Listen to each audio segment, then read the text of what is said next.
So today I don't have a specific topic per se, but if you have any questions that I can answer, it can be regarding Feng Shui. I mean, that's what I'm known for. But those of you who have followed me long enough will also know that I'm trained in past life regression, Akashic record reading. I'm currently finishing up my hypnotherapy certification. I am in the middle of a baby spirit mediumship certification. And I just started an auric clearing. So I clear people's auras. I just started that certification as well. So I am a consummate student, especially when it comes to spiritual topics or metaphysical topics. I'm only taking questions that I can safely answer in a general sense. If your question is based on something that's specific to your home, even though I just talked about, doing placement specific to your home, on a live stream format like this, I need to get way more background information of your home before I can properly give you a suggestion or solution or a remedy or an activation. If I don't have the proper information, I prefer not to answer those certain questions because I don't want to run the risk of making things worse for you. So first one is, where will be the best place to put your crystals? It depends. It really depends. So how many of you guys here are familiar with Flying Star? Let's just do that. So crystals, okay, in Chinese metaphysics, not just in Feng Shui, right? In Chinese medicine, there are 5 elements, okay? 金木水火土. So metal, wood, fire, water, earth, okay? 5 elements. Crystals are considered earth element. Where you put your crystals is based on what is the permanent flying star. Right now, we're only talking about flying star, okay? We're not talking about other schools of Feng Shui, okay? So flying stars have 9 numbers. So 1, 2, 3, 4, 5, 6, 7, 8, 9, okay? And out of these 9 numbers, which are the earth element numbers? I'm just realizing I can't see the chat. Okay. Numbers 2, 5, and 8. These are earth element numbers. Okay. And so this is where, for those of you who have been exposed to what I call fast food Feng Shui, this is where you're going to see how real Feng Shui, or at least you're going to start seeing how real Feng Shui is being done. Okay. Before I go into this, what are the 5 elements? We have fire. Okay. Fire creates earth. Actually, let me do this first.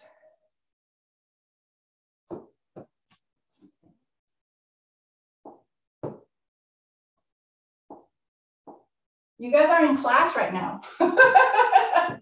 You're in a classroom currently. Okay.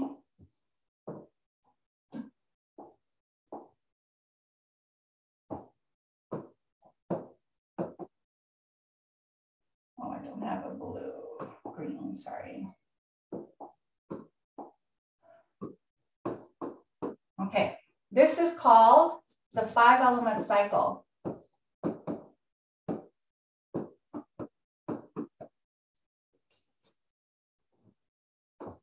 Fire creates earth, earth creates metal, metal creates water, water creates wood, and wood creates more fire. And on the flip side, okay, on the flip side, fire, metal, let's do this. Okay, Metal weakens earth, earth weakens fire, fire weakens wood, wood weakens water, and water weakens metal. Okay, this is the weakening cycle.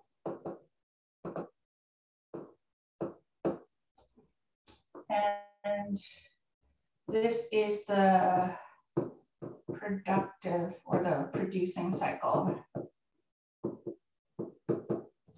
Okay, so now we know that, okay, 2, 5, and 8 are earth elements. And crystals are earth.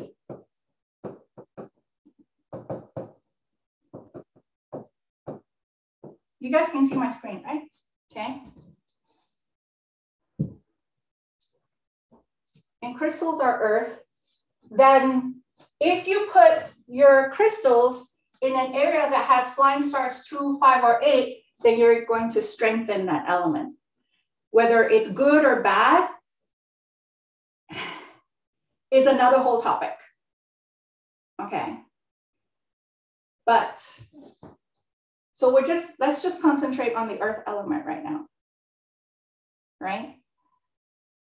Those of you who are familiar with flying stars, out of the 2, 5, and 8, what is the most negative number here? What is the most negative number?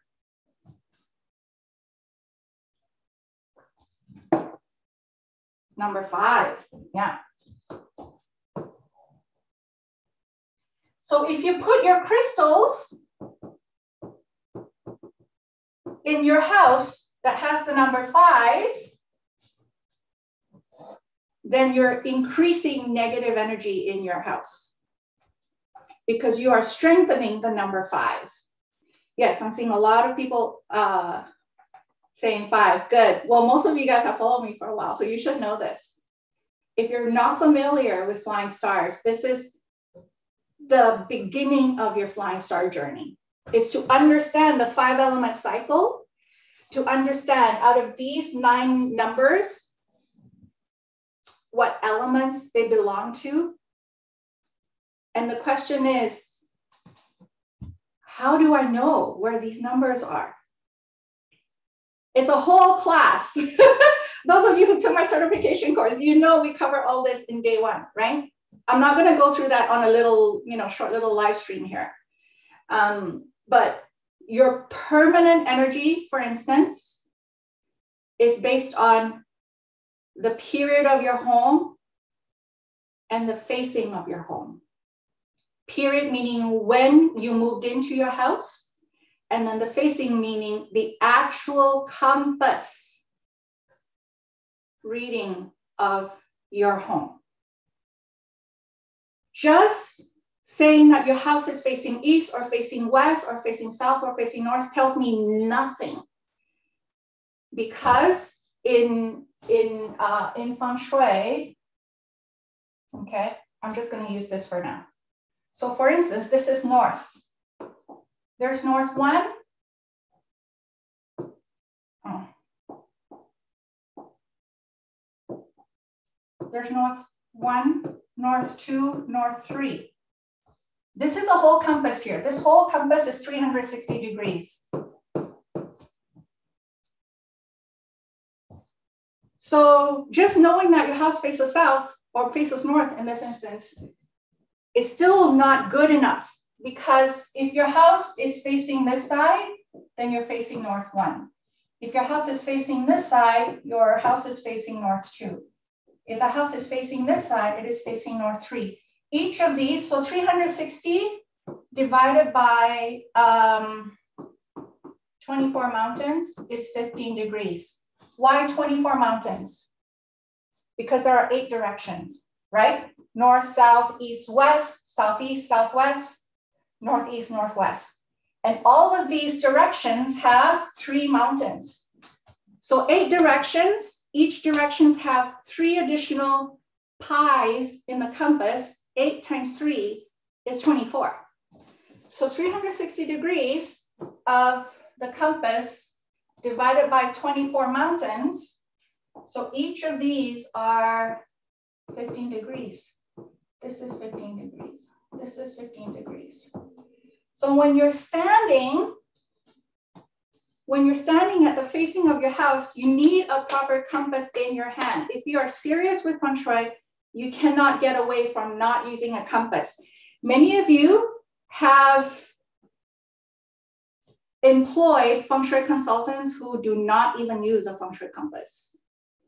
That's a big red flag not to use this person. So I know it's kind of like a non-answer there, but that is the tip of how a properly trained Flying Star Feng Shui consultant needs to look at.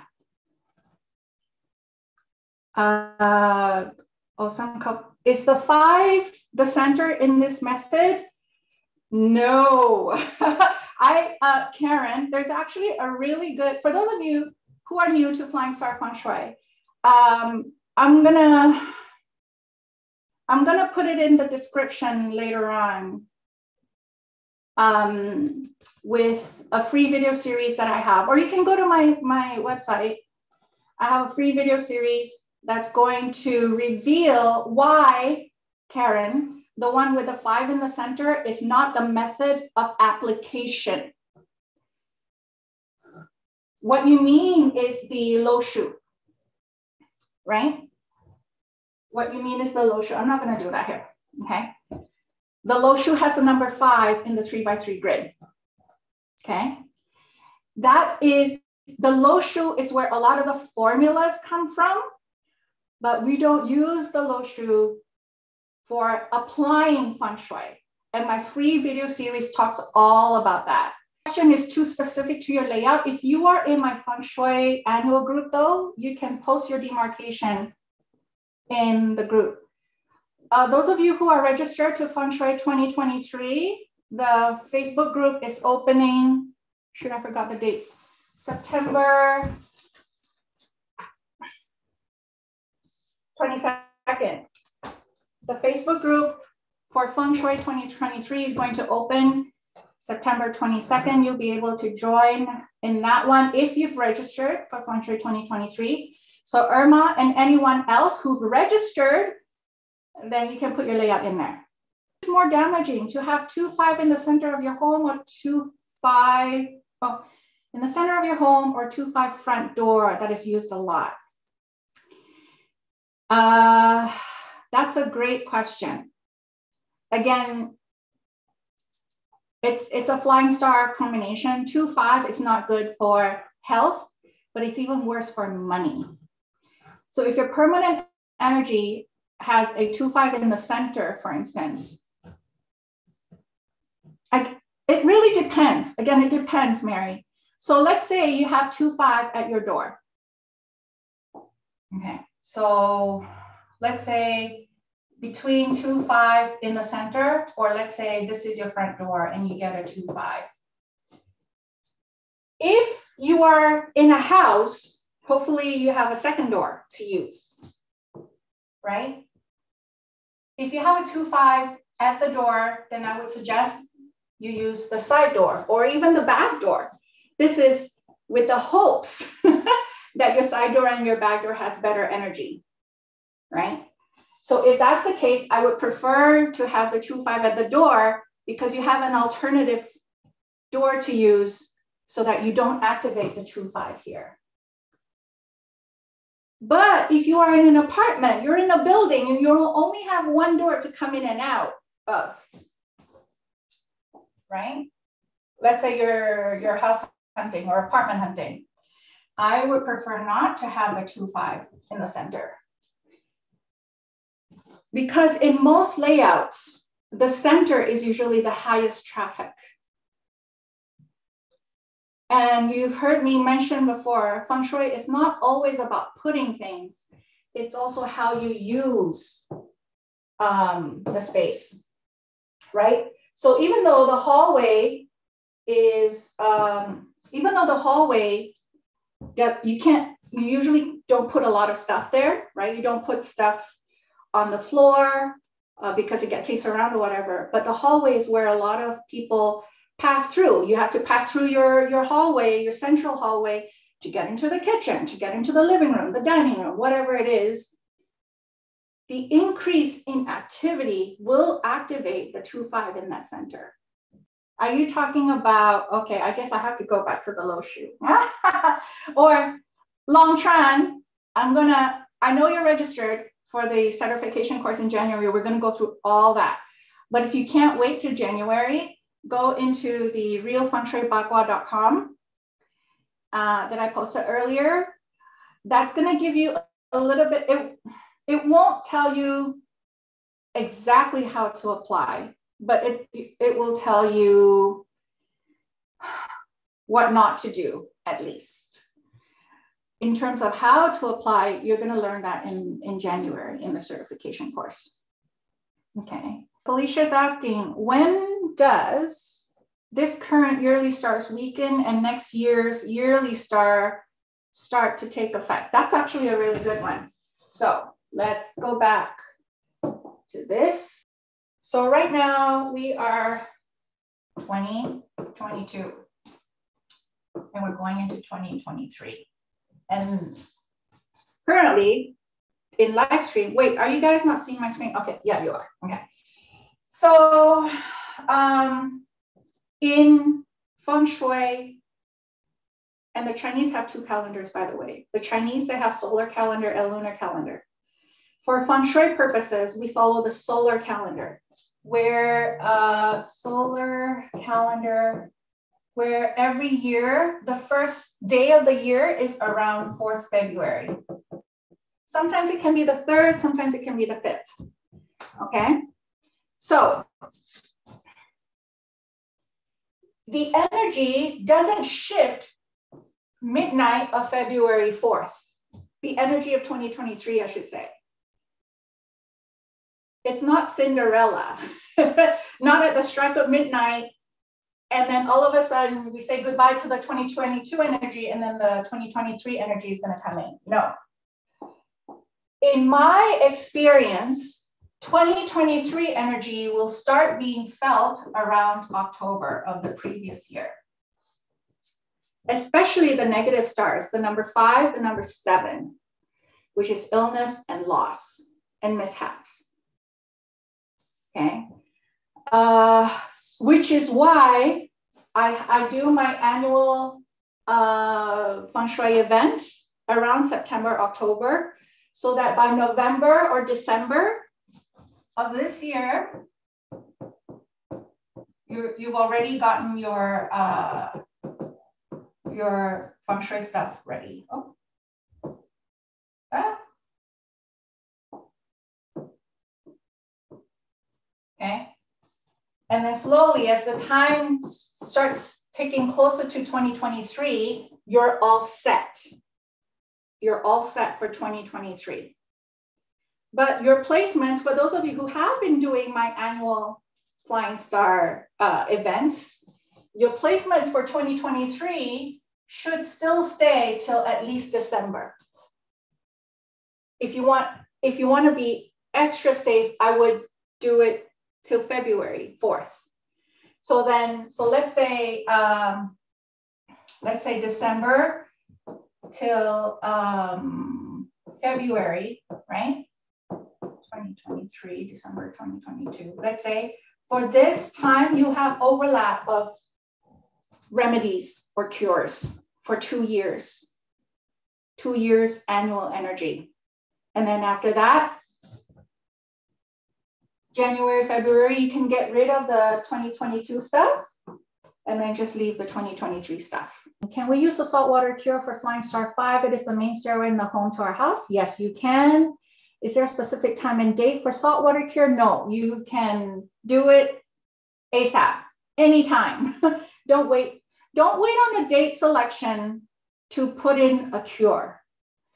Because what if the prosperous date is like 2 months down the road? You're going to miss out on 2 months of protection just because you want to put your cure on a quote unquote good date. No, For cures, you do it right away.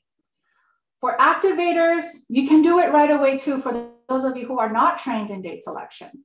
But obviously, if you are trained in date selection, then that'll give you an additional oomph. It doesn't mean that if you do your activator not based on date selection, it doesn't mean that the activation doesn't work. It'll still work, but the date selection just gives that extra strength. Asking, as we head into period 9, is the 8-star completely untimely with all negative energy, or does it still have some positive energy? Yes, it does. We'll talk about this a little bit more along in the January certification because it's the simple answer is yes. There's still some auspiciousness to it, but not as good as when it was in period 8. But in January, you're going to learn why. Okay. The very first time I took my Flying Star certification course with my direct master, I was happy and mad at the same time. Happy because a lot of my questions finally got answered as to why or how, or, you know, or even things that didn't make sense to me. Like all the books and the online articles would say certain things and it just didn't make sense to me. And taking the course was like, kind of an experience for me. In fact, it was such an eye-opener that my third eye, actually, I had really bad migraine because my third eye was just like so activated because I'm starting to see, like with my external eyes and my inner eyes, like this is how Feng Shui is supposed to be practiced. So day 2, day 3 of the course, I had to like actually close my third eye chakra a little bit because otherwise it was just too activated. I had migraines, I couldn't study. But at the same time, I was really also kind of mad because I wasted years and hundreds, maybe even thousands of dollars. Well, maybe not thousands. I didn't have a lot of money back then. I wasted years and hundreds of dollars on Feng Shui items that did nothing for me. And while I'm grateful that I finally understand why those things did not make a difference, yet I was like, Feng Shui lasted for so many thousands of years. Feng Shui used to be used by the imperial palaces and by the emperor. It must work. Feng Shui must work. I just didn't understand why it didn't work for me. The reason it didn't work for you and me and many of us is that most of the information out there is meant to, well, okay, here's some historical stuff, okay? The emperor used to be the only one to have access to a proper Feng Shui master. But so the lay people, the regular people started to hear about this thing called Feng Shui, and then they wanted to learn. So the emperor told his Feng Shui master or whatever, I don't know the details, but this is historically what happened, to come up with another school of Feng Shui, to distribute that to the regular people, to keep them astray so that they don't practice the real methods, right? To kind of keep them satiated, keep them thinking they're doing Feng Shui, but in actual fact, it's not the proper way. And then come the 1970s, 1980s, the Western world started waking up to this idea of this Feng Shui thing from China. And then all these wrong information gets regurgitated, gets transcribed wrongly or whatever. So it just, and all those wrong information, wrong Feng Shui information just took on a life of its own. And so that's part of the reason why if if you've done feng shui and you haven't gotten any results, that's the main reason.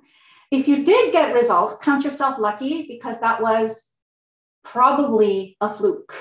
Okay. Irina saying, if the apartment is number 4, is that bad, or a combination of numbers like 2, 2 that gives 4? It's a cultural thing. It's a cultural thing.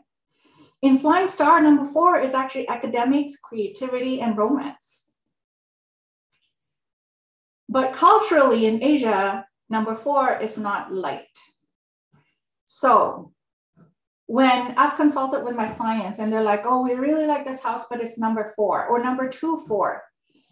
2, 4 in Cantonese, yi say, means die easily. It's even worse than just die. It's die easily.